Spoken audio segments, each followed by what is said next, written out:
कहानी की शुरुआत में हम एक छोटे से निक को देखते हैं जिसके पिता उसे बता रहे थे कि भविष्य में तुम्हें एक लड़की मिलेगी जो तुम्हें फूल देगी, उसकी तुम्हें मदद करनी है। निक के पिता के पास कुछ करिश्माई शक्तियां थी, वो दूर से ही चीजों को कंट्रोल कर सकते थे। वो एक ऐसी खास फौज से भाग रहे थे जो वर्ल्ड वॉर 2 के बाद उन लोगों को ढूंढ रही थी जिनके पास कुछ करिश्माई शक्तियां हैं ताकि उन्हें जबरदस्ती फौज में भर्ती किया जा सके। निक के पिता ने उसे समझाया कि उस लड़की की मदद करने से और भी बहुत से लोगों की मदद होगी जिन्हें उसकी बहुत जरूरत है। इसके बाद उसी खास गुट डिवीजन से कुछ एजेंट होटल में पहुंचे। निक के पिता ने उसे कुछ भी ऐसा करने से मना किया जिससे वो दोनों पकड़े जाएं, क्योंकि ये लोग भविष्य देख सकते हैं। इससे पहले कि वो टीम उनके कमरे में रेड मारने पहुंचती, निक के पिता ने अपनी शक्तियों से उसे दूसरे कमरे में छुपा दिया। हेनरी कार्वर जो इन एजेंट्स की टीम का लीडर है, उसने रेड शुरू करने का ऑर्डर दिया। निक दूसरे कमरे में छुपकर सब कुछ देख रहा था। जैसे ही रेड शुरू हुई, कमरे से गोलियों की आवाजें आई और उसके पिता ने 2 एजेंट्स को दीवार पर जोर से पटक दिया। इसके बाद कार्वर ने बाकी एजेंट्स को निक के पिता की बॉडी को लैब में लाने को कहा। बेचारा निक चुपचाप छुपा हुआ आंसू बहाता रहा और कार्वर वहां से चला गया। अब कहानी 10 साल आगे जाती है जब कार्वर की निगरानी में एक लड़की को उसकी शक्तियां बढ़ाने का इंजेक्शन दिया जा रहा था, लेकिन इस इंजेक्शन से उसकी मौत भी हो सकती है। इस लड़की का नाम है कीरा। इसके बाद हम एक औरत को देखते हैं जिसे जैसे ही कमरे के अंदर लाया गया तो वो साथ ही फर्श पर एक मार्बल गिराती है। इंजेक्शन लगने के कुछ ही पलों बाद कीरा को दौरा पड़ने लगा और मॉनिटर पर उसकी हार्ट रेट सीधी हो गई, जिससे ये साफ हो गया कि वो मर चुकी है। लेकिन जैसे ही डॉक्टर उसके पास आया, कीरा ने डॉक्टर पर हमला कर दिया। उसने डॉक्टर का सिक्योरिटी पास चुराया और एक सिरिंज उठाई, जिसके बाद वो वहां से भाग निकली। एक डॉक्टर ने सिक्योरिटी बटन दबाया जिससे एग्जिट के दरवाजे ऑटोमेटिकली बंद हो गए। जैसे जैसे कीरा बाहर की तरफ भाग रही थी, वो मार्बल जो उस औरत ने फेंका था वो हॉल में रोल करते हुए आया और फिर दरवाजे के लॉक होने से पहले ही उसमें फंस गया, जिससे दरवाजा खुला रह गया। इसके बाद कीरा आसानी से वहां से भाग निकली।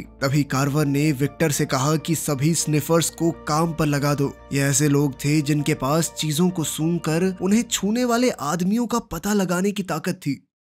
वहीं हांगकांग में निक अपनी शक्तियों से डाइसिस को कंट्रोल करने की कोशिश कर रहा है। अब निक पार्क में गया ताकि वो जुए में चीटिंग करके जीत जाए, लेकिन उसका आखिरी मूव फेल हो गया और वो हार गया। अब निक पर $6000 का कर्ज है। ना चुका पाने पर उसके साथ के लोगों ने उसे पीटना शुरू कर दिया और वो वहां से भाग गया। घर पहुंचकर वहां 2 लोग ऑर्गेनाइजेशन से निक के पास आए। वो एक लड़की को ढूंढ रहे हैं जिसने ऑर्गेनाइजेशन का कुछ जरूरी सामान चोरी किया है, क्योंकि ये एजेंट्स पास्ट और फ्यूचर देख सकते हैं अपनी विजन से। तभी एक एजेंट ने देखा कि निक काफी वक्त से यहाँ अकेला है। एजेंट्स ने उसे कहीं ना भागने की धमकी दी और अगर उसने ऐसा किया तो उसे दोबारा ढूंढ लिया जाएगा। ये कहकर वो वहां से चले गए। उनके जाते ही निक ने अपने कपड़े और गन पैक करना शुरू कर दिया। तभी उसे एक अनजान कॉल आया। फोन पर एक लड़की ने उसे दरवाजा खोलने और गन नीचे रखने का ऑर्डर दिया। जैसे ही निक ने दरवाजा खोला, वहां कैसी थी, एक 13 साल की वॉचर जो सीधे उसके फ्रिज पर रखे चिकन पर टूट पड़ी, जो इस लड़की ने अपनी विजन में देखा था।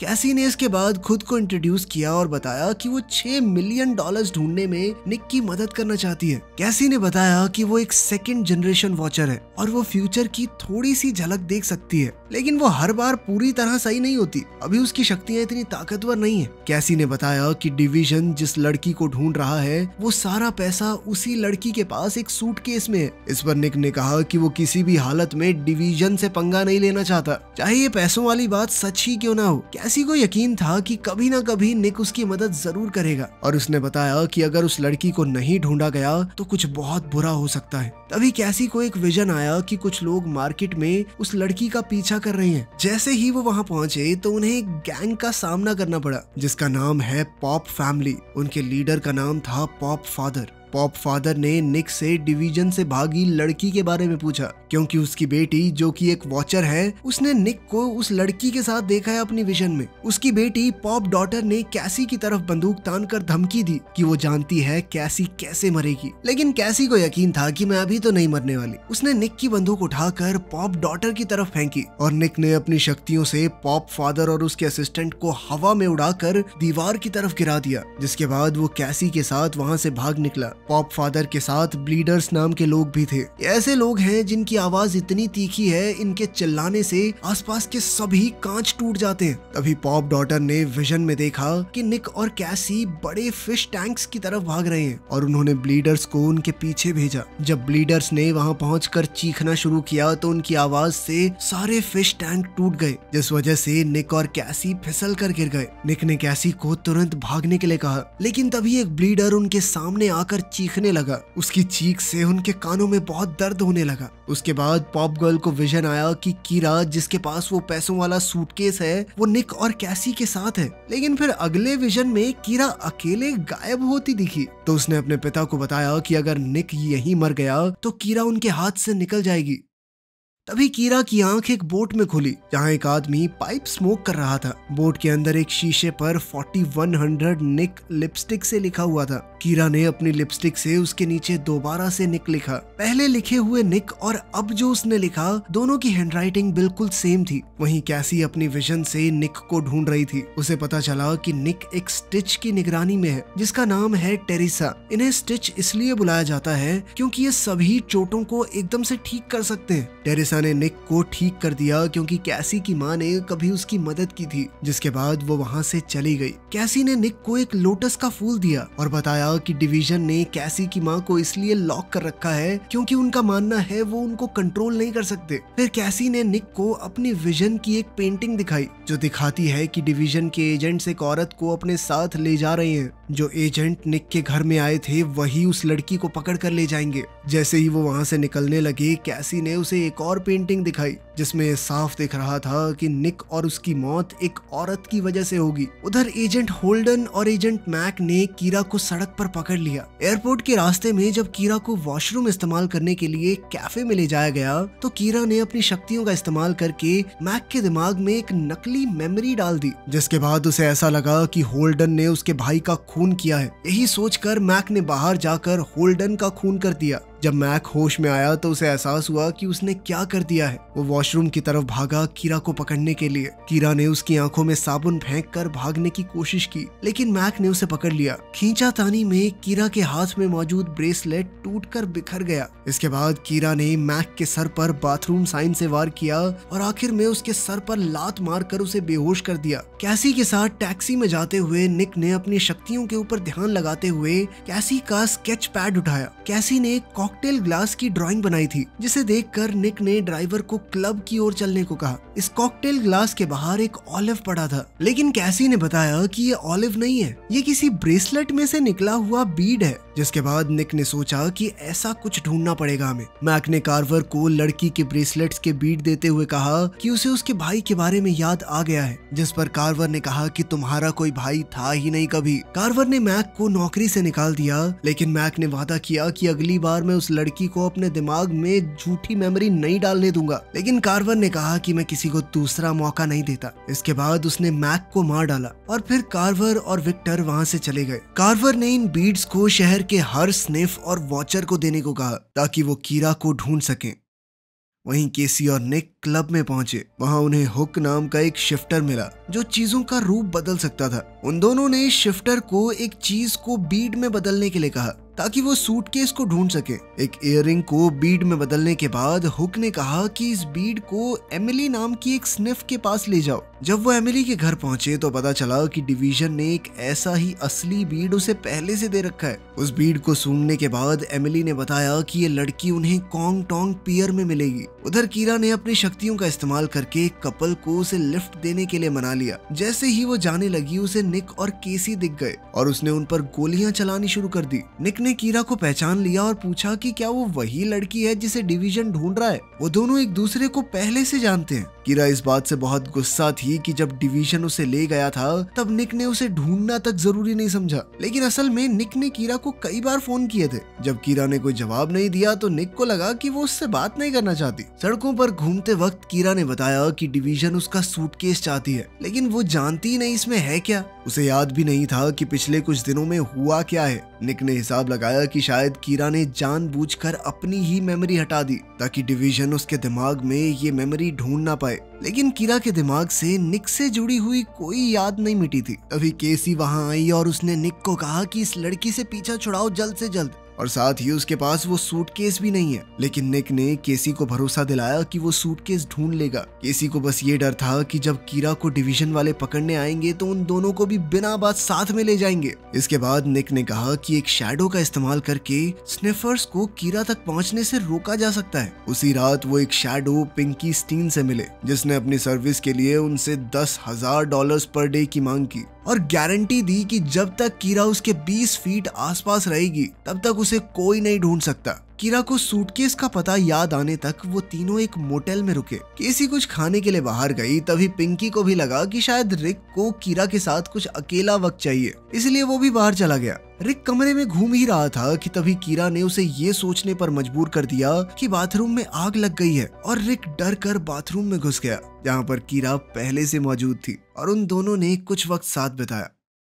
मोटेल के बाहर पॉप गर्ल केसी को मिली और उसने दोबारा केसी को वही कहा कि मैं जानती हूँ कि तुम्हारी मौत कैसे होगी। उसने केसी को अपनी स्केचबुक दिखाई जिसमें एक टाइगर बना है। साथ ही वो केसी को धमकाती है कि तू ये शहर छोड़ दे, तू बच जाएगी, समझी। खैर जब केसी कमरे में वापस आई तो उसने निक से कहा कि कीरा के चक्कर में हम सब मारे जाएंगे, पिंकी भी। जब उसने वॉचर्स के बारे में बताया तो पिंकी ने कहा कि वॉचर्स अभी भी उन्हें ट्रैक कर पा रहे हैं और ऐसा ही रहा तो जल्द ही वो हमें पकड़ लेंगे। वॉचर्स का ध्यान भटकाने के लिए रिक ने कहा कि हमें अलग अलग हो जाना चाहिए। रिक ने कीरा को पिंकी के साथ जाने के लिए कहा, ये वादा करते हुए कि वो जल्द ही उन्हें वापस ढूंढ लेगा। केसी गहरी नींद में सो रही थी, इसलिए सबने उसे सोने दिया, लेकिन जल्द ही वो एक विजन देखते हुए उठ खड़ी हुई। कुछ ही देर में पॉप गर्ल वहां पहुंची, लेकिन कमरे में कोई भी नहीं था। कीरा को पिंकी के साथ भेजने के बाद निक ने एमिली से डिवीजन से मिली हुई बीड का इस्तेमाल करके कार्वर को ढूंढने को कहा। निक को जल्द ही कार्वर एक रेस्टोरेंट में मिल गया और उसने अपनी शक्ति से बिना छुए विक्टर और कार्वर की तरफ बंदूकें तान दी और फिर उनके सामने आया। इसके बाद कार्वर ने तिलमिलाते हुए कहा कि उसके डिवीजन में काम कर रहे बहुत से वॉचर्स ने बताया है कि निक और उसके साथी जल्दी ही मरने वाले हैं और अगर कीरा को अगला इंजेक्शन जल्दी नहीं दिया गया तो वो भी मर जाएगी और ये इंजेक्शन सिर्फ डिवीजन के पास है, समझा। अब निक का बंदूकों के ऊपर से कंट्रोल कम होता जा रहा था। विक्टर के पास भी शक्तियां थी तो उसने उनका इस्तेमाल करके बंदूकों पर कंट्रोल पा लिया। इसके बाद निक ने विक्टर को दीवार की तरफ धक्का दे दिया और बंदूक को अपने हाथ में लेकर भागने लगा। विक्टर ने मौका मिलते ही उस पर गोली चलाई, लेकिन उधर से निक भी अब फ्लोर पर स्लाइड करके गोलियां चला रहा था, लेकिन विक्टर ने हर एक गोली को अपनी ताकत से रोक दिया। इसके बाद निक ने अपनी शक्ति का इस्तेमाल करते हुए गन को हवा में उड़ाकर गोलियां चलानी शुरू की। जब निक इस बंदूक से विक्टर पर वार कर रहा था, उसी दौरान एक और दूसरी बंदूक हवा में तैरते हुए निक को ढूंढ लेती है, लेकिन किस्मत से उसमें गोलियां खत्म हो चुकी थी। अब विक्टर ने अपनी ताकत से इस बंदूक के जरिए निक के सर पर अटैक किया और फिर कुर्सी से उसका रास्ता रोककर नीचे गिरा दिया। इसके बाद विक्टर निक को दीवारों और छत पर जोर जोर से पटकने लगा। वहीं कार्वर रेस्टोरेंट से बाहर आया तो उसे केसी मिली स्केच बनाती हुई। उसने कार्वर से रिक्वेस्ट की कि प्लीज मुझे कोई चोट मत पहुंचाना, लेकिन कार्वर वैसे भी कुछ नहीं करने वाला था, क्योंकि ऐसा करने से फ्यूचर बदल जाएगा और वो नहीं चाहता कि ऐसा कुछ हो। इसके बाद कैसी ने कार्वर को बताया कि निक को मारने से भी ऐसा ही होगा, तब भी भविष्य बदल जाएगा। उसकी बात सुनने के बाद कार्वर रेस्टोरेंट के अंदर गया और निक की जान लेने से विक्टर को रोका। उधर जब निक और कैसी होटल पहुंचे तो पता चला कि कीरा की तबीयत खराब हो रही है। वो उसकी बगल में लेटा और उससे पूछा कि आखिर सूटकेस में है क्या। कीरा ने बताया कि उसमें एक साइकिक स्टेरॉइड है जो उनकी ताकत और शक्तियों को बढ़ा सकता है और डिवीजन के लोग कीरा को इसलिए वापस चाहते हैं क्योंकि आज तक ये इंजेक्शन लगने के बाद कोई जिंदा नहीं बचा, सिर्फ वो अकेली है जो अब तक जिंदा है। केसी ने अपनी विजन का एक और स्केच बनाया जिसमें उसने कीरा के जूते पकड़े हुए हैं। वो अंदर आई और उसने निक और कीरा को ये स्केच दिखाया। जब उन्होंने कीरा के जूते की चेकिंग की तो देखा कि एक लॉकर की चाबी थी उसमें। तभी कीरा की तबीयत और बिगड़ने लगी और बिना वक्त बर्बाद किए वो लोग एमिली के पास गए ये जानने के लिए कि ये चाबी किस चीज की है। कैसी ने उन्हें चेतावनी दी कि पॉप गर्ल को सब कुछ पता चल जाएगा क्योंकि वो उनसे पहले ही सब कुछ देख लेती है। जिसके बाद निक ने वॉचर्स की नजरों से बचने का प्लान सोचा। अब एमिली को पता चला कि लॉकर को छुपाया जा रहा है और कैसी किसी चीज को तब तक नहीं बना पाएगी जब तक वो छुपी हुई है। जैसे ही कैसी ने स्केच करना शुरू किया उसे पता चला कि पूरी बिल्डिंग को ही वॉचर्स से छुपाया जा रहा है। वहीं हम पॉप गर्ल को टेरिसा से मिलते हुए देखते हैं। अब निक ने प्लान बनाया कि वो कुछ ऐसा करेंगे जिससे फ्यूचर को को कोई देख ही ना पाए। वो किसी भी चीज के बारे में सोचेंगे नहीं, बस सीधा कर देंगे और सबको लेटर दिया जाएगा कि आगे क्या करना है। सिर्फ एक्शन के वक्त ही सब अपना लेटर पढ़ेंगे, उससे पहले नहीं। और आखिरी लेटर वो अपने आप को लिखेगा। अब उसने पिंकी से उस आदमी का पता पूछा जो मेमोरी इरेज करता हो, ताकि वो ये बिल्कुल भूल जाए कि उसने लेटर्स भी लिखे हैं, ताकि डिवीजन के लोग उसके दिमाग को पढ़ ना पाए। अब निक ने कैसी से कहा कि उस सूटकेस और सिरिंज का बिल्कुल एग्जैक्ट साइज स्केच करके बताओ। दूसरी ओर पॉप गर्ल भी इन चीजों का स्केच बना रही थी। जब एमिली उस चाबी को सूंघ रही थी तो उसे पता चला कि एक टेप से उस चाबी पर लिखे नंबर को ढक रखा था। जैसे ही पॉप गर्ल ने अपना स्केच पूरा किया तो उसने अपने पापा को बताया कि डिवीजन एक सिरिंज ढूंढ रहा है, लेकिन अगर डिवीजन से पहले हमारे हाथ वो सिरिंज लग गई तो पॉप फैमिली डिवीजन से ज्यादा ताकतवर बन जाएगी। निक ने कीरा को बताया कि उसकी दवाई सिर्फ कार्वर के पास ही मिल सकती है और कहीं नहीं।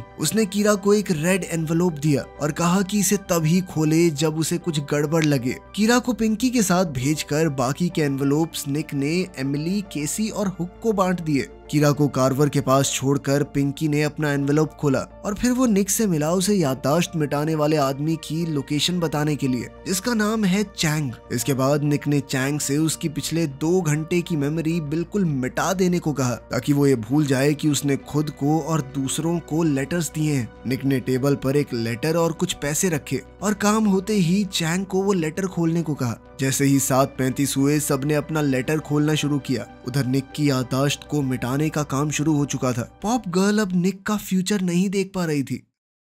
हुक उस बिल्डिंग में गया जिसे छुपाया जा रहा था। वो वहाँ एक सेफ्टी इंस्पेक्टर बन के गया था। वो लॉकर की तरफ बढ़ा और फिर उसने अपना एनवेलोप खोला। इसमें लिखा था कि उसे लॉकर 4100 को खोलना है। जैसे ही उसने ये लॉकर खोला, एक बूढ़ी औरत ने उस पर गोली चलाई और हुक ने उससे कहा कि अब उसे बिल्डिंग को शैडो करने की जरूरत नहीं है, क्योंकि उसे कीरा ने भेजा है। लॉकर से सूटकेस लेकर हुक अब वापस से मोटेल चला गया। वहाँ उसने इस सूटकेस को एक दूसरे नकली सूटकेस से बदल दिया। अब केसी सूटकेस को निक के घर ले गई और ड्रॉर से उसकी बंदूक निकाली। उधर जैसे ही निक को याददाश्त मिटने के बाद होश आया, उसने एनवेलोप खोला जिसमें लिखा था कि घर जाओ। जब वो घर पहुंचा, सूटकेस वहीं था, लेकिन अचानक टेरिसा ने उस पर वार कर दिया। सूटकेस को चेक करके उसने इसे पॉप ब्लीडर्स को दे दिया। एक ब्लीडर ने निक के सामने चिल्लाने की कोशिश की, लेकिन टेरिसा ने उसे रोक दिया, ये कहकर कि उसने ब्लीडर्स की बहन से वादा किया है कि वो निक को धीरे धीरे मारेगी। तभी निक को केसी की रखी हुई बंदूक दिखाई दी। अब उसने अपनी शक्ति से बंदूक टेरिसा की तरफ तान दी और उसे कहा कि मुझे जल्दी से ठीक करो। जैसे ही पू फादर को वो सूटकेस मिला, उसने सिरिंज देखी,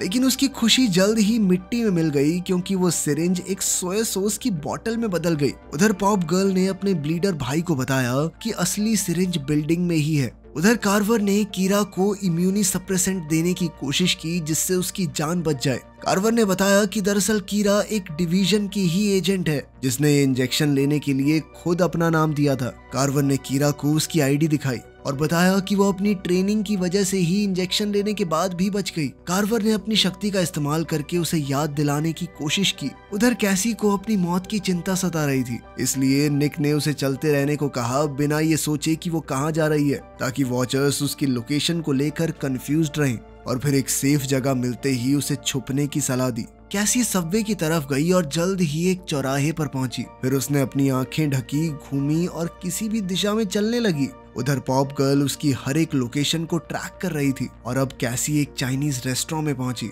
वहां उसे कुछ डब्बे मिले जिन पर टाइगर का लोगो बना हुआ था। फिर उसने अपनी ड्राइंग देखी जिसमें एक टाइगर उस पर अटैक कर रहा है। जल्द ही पॉप गर्ल भी वहां पहुंच गई और कैसी के माथे पर बंदूक तान दी। सिरिंज की जगह सोया सॉस की बोतल मिलने पर उसके परिवार के सामने उसकी बहुत बेइज्जती हुई थी। अचानक उसके पीछे से चैंग, जो कि याददाश्त मिटाने की ताकत रखता था, वहां आ गया और उसने पॉप गर्ल की याददाश्त मिटा दी। वहीं निक ने कार्वर को फोन करके कहा कि उस सिरिंज के बदले में कीरा हमारे हवाले कर दो। जब निक तय की गई जगह पर पहुंचा तो उसने देखा कि कीरा की तबीयत काफी बेहतर हो चुकी थी और उसने आगे बढ़कर निक से सूटकेस भी मांगा। कीरा ने निक को याद दिलाया जब पहली बार निक ने उससे प्यार का इजहार किया था। कीरा ने बताया कि ये याद तुम्हारे दिमाग में मैंने डाली है, ऐसा कभी सच में नहीं हुआ। कीरा ने बताया कि कल हम दोनों पहली बार ही मिले हैं, इससे पहले कभी मिले ही नहीं। उसने अपनी शक्तियों से निक के दिमाग में ऐसा कुछ डाल दिया कि वो दोनों आपस में प्यार करते थे पहले। इस पर निक ने कहा कि मेरे दिमाग में तुम्हारे साथ की बहुत सी यादें हैं। इस पर कीरा कहने लगी कि जिस जगह की तुम बात कर रहे हो वहां हम कभी गए ही नहीं, मैंने ही डाला है सब कुछ तुम्हारे दिमाग में। तभी निक को हुक का कॉल आया, जिसने कहा कि तुम ड्रग ले लो और फोन कार्वर को दो। हुक ने कार्वर को बताया कि अगर कार्वर को सूटकेस चाहिए तो निक और कीरा को जाने दे।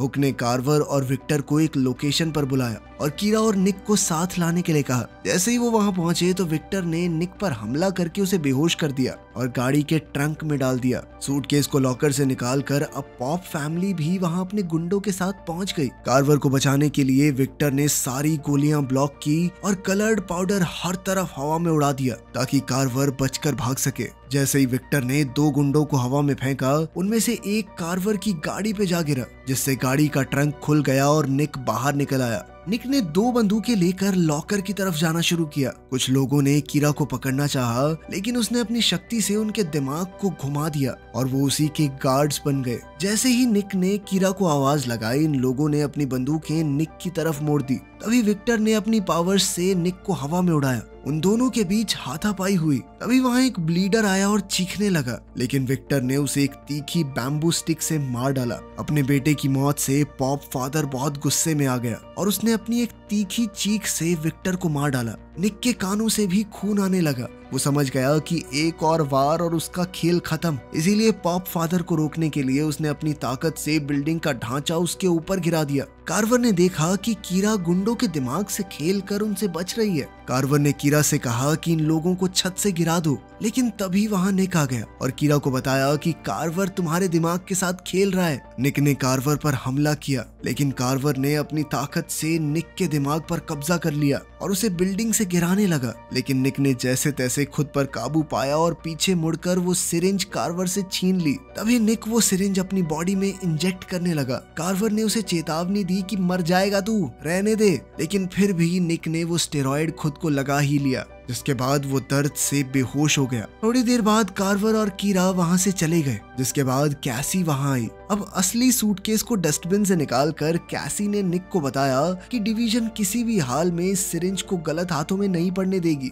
कैसी अभी भी ये फैसला नहीं कर पा रही थी कि वो सिरिंज के बदले अपनी माँ को डिवीजन से मांगे या नहीं। निक ने कैसी से पूछा कि उस सिरिंज में ऐसा था क्या जो उसने अपने शरीर में लगाया था। इस पर कैसी ने बताया कि वो सोया सॉस थी। उधर प्लेन से डिवीजन हेडक्वार्टर्स वापस जाते हुए कीरा ने वो एनवेलोप खोला जो निक ने उसे दिया था। उसमें निक और कीरा की कोनी आइलैंड की फोटोज थी, जिस पर लिखा था किल हिम। कार्वर सो रहा था, तभी कीरा ने अपनी ताकत से उसके दिमाग पर काबू करके उसे मार डाला। कीरा समझ चुकी थी कि वो निक से सच में प्यार करती है और उसने कोई मेमोरी निक के दिमाग में नहीं डाली। ये फोटो उनके साथ होने का सबूत थी और अब कार्वर के मरने के बाद आखिरकार वो सब आजाद थे। वीडियो पसंद आई तो लाइक कर देना, चैनल को सब्सक्राइब कर लेना। मिलते हैं अगली वीडियो में।